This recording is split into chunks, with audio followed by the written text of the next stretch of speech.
this video, I'm showing you the band My Bloody Valentine and their song Soon.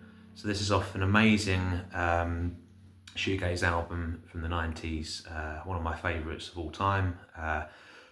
The album Loveless. If you haven't checked it out, I recommend you listen to it from start to finish. It is absolutely awesome. In my opinion, it pretty much created a whole new sort of experience to music, shoegaze genre. Absolutely amazing band. They're from Ireland, and they are the main sort of leader in the band is Kevin Shields. I really appreciate their sound and what they have created. But Loveless is a great album to check out.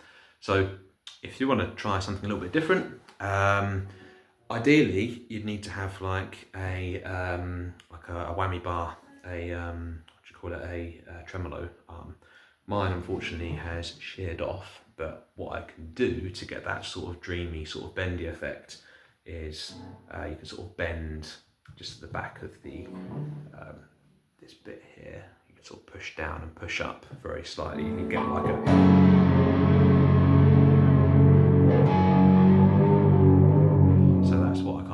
to get that effect. So the song itself, Soon, it starts with some drums, and when it kicks in, it's straight away into the sort of main riff. So what you need is a capo.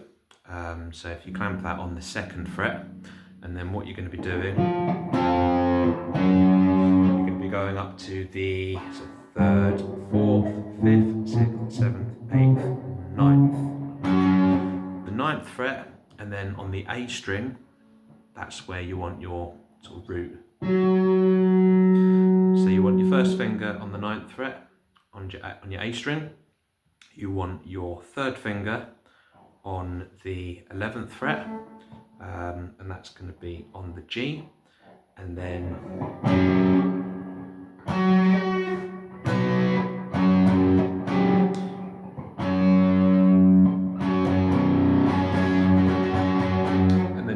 your little pinky finger also on the 11th fret, but you want that on the G.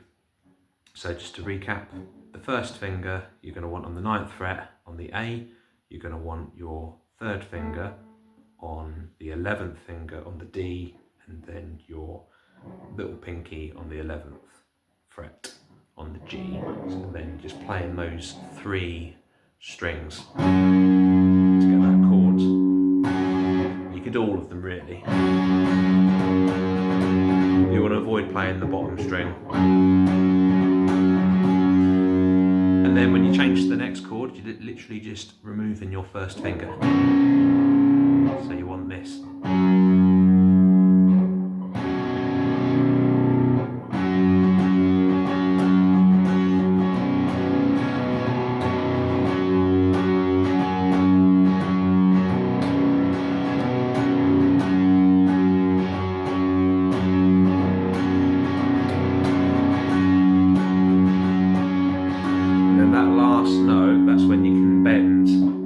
Tremolo arm, you can just bend it down ever so slightly. So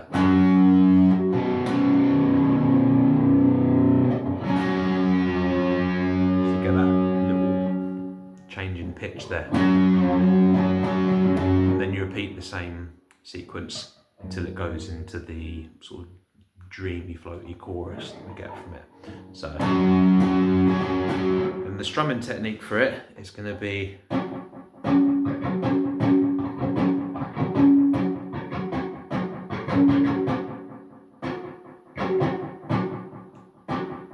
so it's kind of down, down, up, down, down. So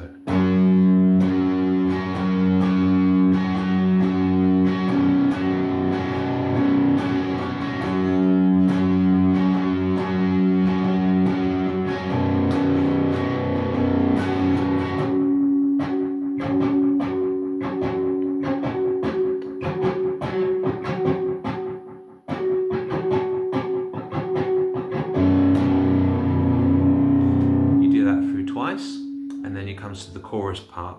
So what we do here, so we're going to be going down to the 2nd fret. So you're going to be on the D string, so 2nd fret on the D. I call it the 2nd fret because we've got the capo on, so we do 1, 2, 2nd fret on the D, and then you just want your 3rd finger on the 4th of the G. And then you're going to be playing the root note, which is going to be your A, if that makes sense. So you're literally doing, so it kind of sounds like this. And then your pinky, is going to be going on to the, so 1, 2, 3, 4, 5, yeah, the 5th fret of the B string, okay? So, but you're going to be playing from the A, and you play all of those chords, so it's a bit of a funny shape.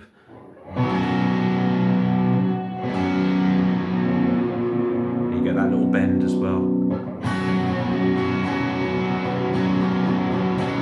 So, 1st finger is going to be on the 2nd fret of the D string. 3rd finger is going to be on the 4th finger of the G, and then your pinky is going to be on the 5th fret of the B.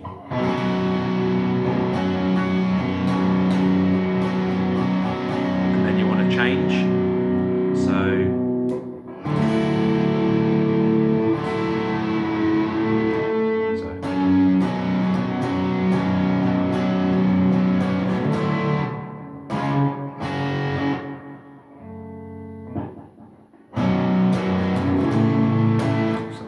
sequence mixed up there. So what you're going to be doing is a G.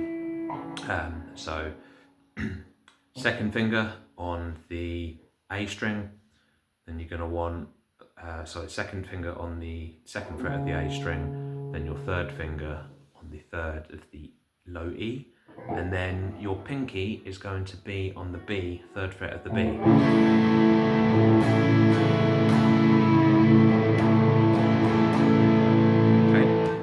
After that, so we've got this,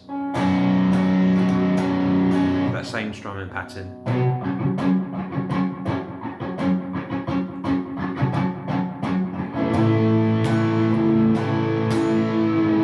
Little bend, and then you want to go and do an E. So this one is kind of the same pattern as what you're doing for the 1st chord. But all you're doing is moving your 1st finger, but you're going to be going from the G, and then you want to move your 1st finger to the 2nd fret of the A, and then your 3rd finger is going to be on the 4th fret of the G, and then your pinky will be on the 5th fret of the B.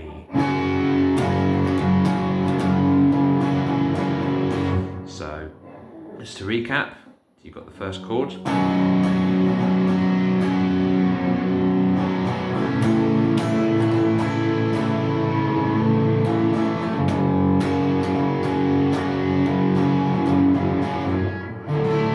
That final chord is kind of like the same as the G, but you move it all down one.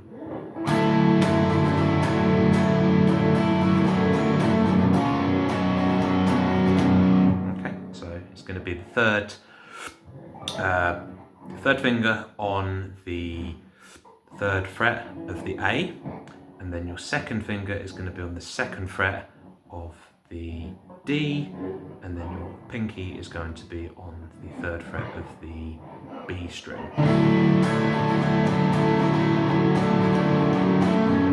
And repeat the same sequence.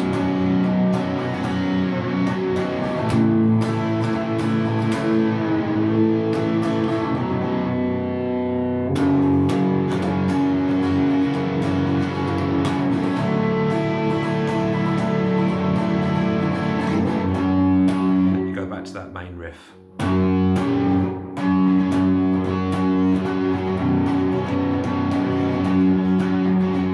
to get that sort of effect of that, if you haven't got the tremolo arm, then you can literally just do this on the strings, where you sort of let them, you sort of put pressure on them and just have this while you're playing.